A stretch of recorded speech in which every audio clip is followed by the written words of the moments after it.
Hey guys, good morning. I know everybody's not quite woken today, but I figured I'd get through this as quickly as possible.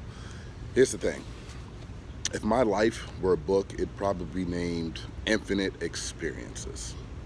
And the reason I say this is because with Infinite Experiences, I want to be that guy when I get older and I'm sitting around talking to my son and then my son's grandkids and things like that.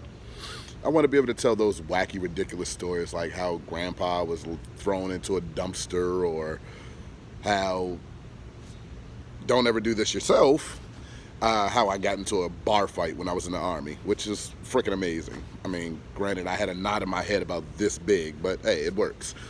Um, I guess the first part of my experience is when I was about 6 years old. I came to this country from Santo Domingo.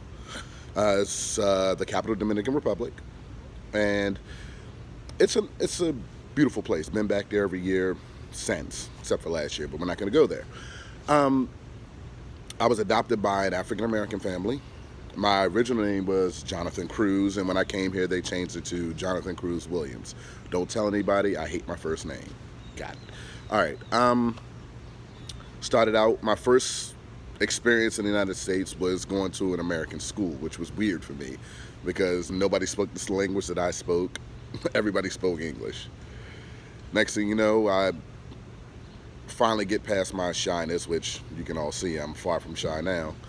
And I ended up going to middle school, which was when you were at middle school. There I was put into a program called a TAG program, which is a talented and gifted program. This program was designed to help, I guess, what they call intelligent students um, challenge themselves. Okay. After middle school, I actually had to take a test.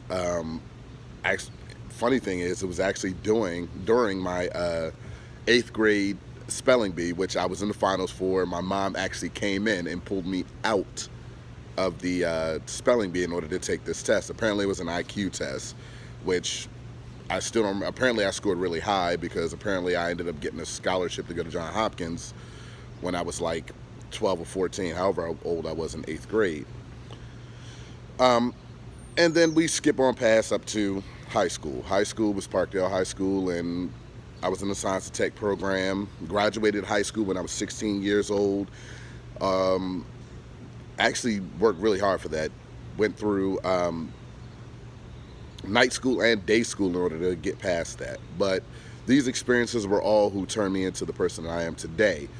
Going further, I leave high school and I go into the Army, which is one of the greatest experiences of my life. I mean, I had the most fun I could possibly have in the Army. Too fucking long. Too long. Too long.